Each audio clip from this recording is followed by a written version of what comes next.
आदित्य hrudayam. ततो युद्धः परिश्रान्तं समरे चिन्तया स्थितं रावणं चाग्रतो दृष्ट्वा युद्धाय समुपस्थितम्. Sri Rama, who standing absorbed in deep thought on the battlefield, exhausted by the fight and facing Ravana, who was duly prepared for the war. दैवतैश्च समागम्य द्रष्टुमभ्यागतो रणम् उपागम्याब्रवीद्रामम् अगस्त्यो भगवान् ऋषिः. The glorious sage Agastya, who had come in the company of gods to witness the encounter, now spoke to Rama as follows. Ram Ram महाबाहो शृणु गुह्यं सनातनम् येन सर्वा नरीन् वत्स समरे विजयिष्यसि. O Rama, O mighty armed elegant Rama, listen carefully to the eternal secret by which, O my child, you shall conquer all your enemies on the battlefield and win against your adversaries. Aditya hrudayam पुण्यं सर्वशत्रु विनाशनम् जयावहं जपेन्नित्यम् अक्षय्यं परमं शिवम्. By chanting the Aditya Hridayam, which is very auspicious and highly beneficial, you will be victorious in battle. This holy hymn dedicated to the sun god will result in destroying all enemies and bring you victory and permanent happiness.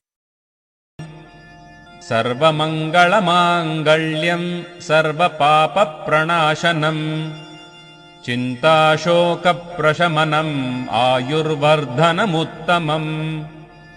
This supreme prayer is the best amongst auspicious verses. It will destroy all sins, dispel all doubts, alleviate worry and sorrow, anxiety and anguish, and increase the longevity of life. It is a guarantee of complete prosperity. रश्मिमन्तं समुद्यन्तं देवासुरनमस्कृतं पूजयस्व विवस्वन्तं भास्करं भुवनेश्वरम्. Worship the sun god, the ruler of the worlds and lord of the universe, who is crowned with effulgent rays, who appears at the horizon and brings light, who is revered by the denizens of heaven and asuras alike.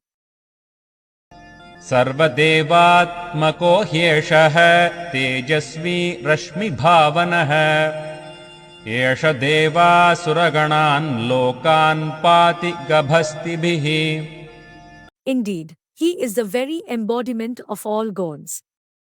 He is self-luminous and sustains all with his rays. He nourishes and energizes the inhabitants of all the worlds as well as the host of gods and demons by his rays. एष ब्रह्मा च विष्णुश्च शिवस्कन्दः प्रजापतिः महेन्द्रो धनदः कालो यमः सोमो ह्यः पाम्पतिः. He is Brahma, Vishnu, Shiva, Skanda, Prajapati, the mighty Indra, Kuber, Kala, eternal time, Yam, Soma, the moon god that nourishes, and Varuna, the lord of sea and ocean. पितरो वसवः साध्या ह्यश्विनौ मरुतो मनुः वायुर्वह्निः प्रजाप्राणा ऋतुकर्ता प्रभाकरः. Indeed, he is Pitras, ancestors, mains, the 8 Vasus, the Sadhyas, the twin Aswins, the Maruts, the Manu, Vayu, the wind god, Agni, the fire god, Prana, the life breath of all beings, the maker of 6 seasons and the giver of light. आदित्यः सविता सूर्यः खगः पूषा गभस्तिमान् सुवर्णसदृशो भानुः हिरण्यरेता दिवाकरः. He is the son of Aditi, the mother of creation, the sun god who transverses the heavens. He is of brilliant golden color, the possessor of a myriad rays. By illuminating all directions, he is the maker of daylight. He is the all-pervading, shining principle, the dispeller of darkness, exhibiting beautiful sight with golden hue. हरिदश्वः सहस्रार्चिः सप्तसप्तिर्मरीचिमान् तिमिरोन्मथनः शम्भुस्त्वष्टा मार्ताण्ड Anshuman. He has 7 horses yoked to his chariot, shines with brilliant light having infinite rays, is the destroyer of darkness, the giver of happiness and prosperity, mitigator of the sufferings, and is the infuser of life. He is the omnipresent one who pervades all with immeasurable amount of rays. हिरण्यगर्भशिशिरस्तपनो भास्करो रविः अग्निगर्भोदितेः पुत्रः शङ्खः शिशिरनाशनः. He is Hiranyagarbha, born of Aditi of a golden womb. He is Sisirastapna, the destroyer of the cold, snow and fog, illuminator, Ravi, bearer of the fire and conch. He is the remover of ignorance and giver of fame. व्योमनाथस्तमो भेदी ऋग्यजुस्सामपारगः घनवृष्टिरपां मित्रो विन्ध्यवीथि प्लवङ्गमः. He is the Lord of the firmament and ruler of the sky, remover of darkness. The master of the 3 Vedas Rig, Yaju, Sama. He is a friend of the waters, Varuna, and causes abundant rain. He swiftly courses in the direction south of Vindhya mountains and sports in the Brahma Nadi.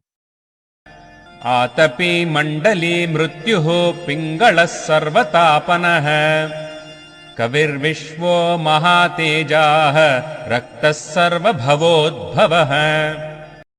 He, whose form is circular and is colored in yellow and red hues, is intensely brilliant and energetic. He is a giver of heat, the cause of all work, of life and death.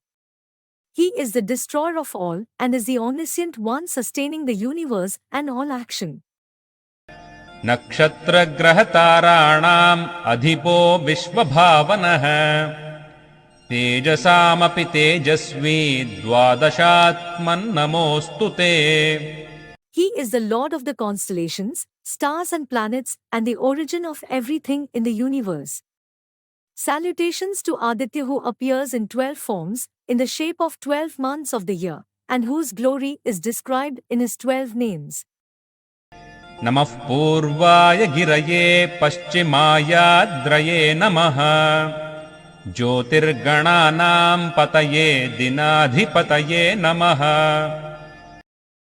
Salutations to the Lord of sunrise and sunset, who rises at the eastern mountains and sets in the western mountains. Salutations to the Lord of the stellar bodies and to the Lord of daylight. जयाय जयभद्राय हर्यश्वाय नमो नमः नमो नमः सहस्रांशो आदित्याय नमो नमः. O Lord of thousand rays, Son of Aditi, salutations to you, the bestower of victory, auspiciousness and prosperity. Salutations to the one who has colored horses to carry him. नम उग्राय वीराय सारंगाय नमो नमः नमः पद्मप्रबोधाय मार्ताण्डाय नमो नमः.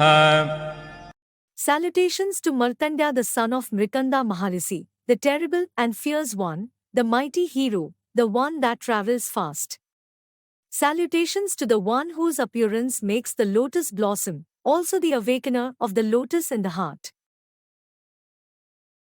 ब्रह्मेशानाच्युतेशाय सूर्यायादित्यवर्चसे भास्वते सर्वभक्षाय रौद्राय वपुषे नमः. Salutations to the Lord of Brahma, Shiva and Vishnu. Salutations to Surya, the sun god, who is both the illuminator and devourer of all and is of a form that is fierce like Rudra.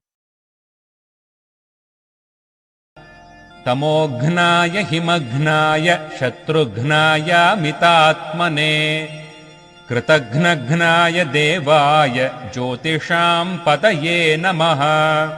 Salutations to the dispeller of darkness, the destroyer of cold, fog and snow, the exterminator of foes, the one whose extent is immeasurable. Salutations also to the annihilator of the ungrateful and to the Lord of all the stellar bodies, who is the first amongst all the lights of the universe. तप्तचामीकराभाय वन्नये विश्वकर्मणे नमस्तमोभिनिघ्नाय रवये लोकसाक्षिणे.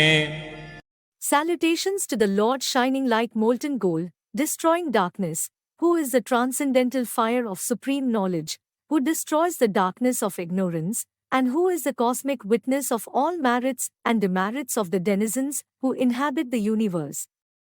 Salutations to Vishwakarma, the architect of the universe, the cause of all activity and creation in the world. नाशयत्येष वैभूतं तथैव सृजति प्रभुः पायत्येष तपत्येष वर्षत्येष गभस्तिभिः. Salutations to the Lord who creates heat by his brilliant rays. He alone creates, sustains and destroys all that has come into being. Salutations to him who by his rays consumes the waters, heats them up and sends them down as rain again. एष सुप्तेषु जागर्ति भूतेषु परिनिष्ठितः एष एवाग्निहोत्रं च फलं चैवाग्निहोत्रिणाम्. Salutations to the Lord who abides in the heart of all beings, keeping awake when they are asleep. Verily he is the Agnihotra, the sacrificial fire and the fruit gained by the worshipper of the Agnihotra. वेदाश्च क्रतवश्चैव क्रतूनां फलमेव च यानि कृत्यानि लोकेषु सर्व एष रविः प्रभुः. The sun god, Ravi, is the origin and protector of the four Vedas, Rig, Yajur, Sama, and Atharva, the sacrifices mentioned in them and the fruits obtained by performing the sacrifices. He is the Lord of all action in this universe and decides the universal path. येन मापत्सु कृच्छ्रेषु कान्तारेषु भयेषु च कीर्तयन् पुरुषः कश्चिन्नावसीदति राघव पूजयस्वैनमेकाग्रो देवदेवं जगत्पतिम् एतत्त्रिगुणितं जप्त्वा युद्धेषु विजयिष्यसि. अस्मिन् क्षणे महाबाहो रावणं त्वं वधिष्यसि. एवमुक्त्वा तदागस्त्यो जगाम च यथागतम्. एतच्छ्रुत्वा महातेजा नष्टशोको भवत्तदा धारयामास सुप्रीतो राघवः प्रयतात्मवान्. आदित्यं प्रेक्ष्य जप्त्वा तु परं हर्षमवाप्तवान्. त्रिराचम्य शुचिर्भूत्वा धनुरादाय वीर्यवान्. रावणं प्रेक्ष्य हृष्टात्मा युद्धाय समुपागमत्. सर्वयत्नेन महता वधे तस्य धृतोऽभवत्. अथ रविरवदन्निरीक्ष्य रामम् मुदितमनाः परमं प्रहृष्यमाणः निशिचरपतिसंक्षयं विदित्वा सुरगणमध्यगतो वचस्त्वरेति. Listen, O Rama, O Raghava, scion of the Raghu dynasty, any person singing the glories of Surya in great difficulties, during affliction, while lost in the wilderness, and when beset with fear, will not come to grief or lose heart. If you worship this Lord of the universe, the God of all gods, with concentrated mind and devotion by reciting this hymn, Aditya Hridayam, thrice, you will emerge victorious in the battle. O mighty armed one, you shall triumph over Ravana this very moment. After blessing Lord Rama thus, and predicting that he would slay the demon, Ravana, sage Agastya took leave and returned to his original place. Having heard this, that great warrior Raghava, feeling greatly delighted, became free from grief. His clouds of worry thus dispelled, the lustrous Lord Rama obeyed the sayings of sage Agastya with great happiness. With composed mind he retained this hymn in his memory, ready to chant the Aditya Hridayam. Having performed Achamanam, sipping water thrice, and being purified, Rama gazing at the sun with devotion, recited the hymn Aditya Hridayam thrice. Then that great hero Raghava was thrilled and lifted his bow. Lord Rama thus cheered, seeing Ravana coming to fight, put forth all his effort with the determination to kill Ravana. After that, on seeing the determination of Rama, Lord Surya with a delighted heart became highly astonished. Then Aditya surrounded with all gods appears and blesses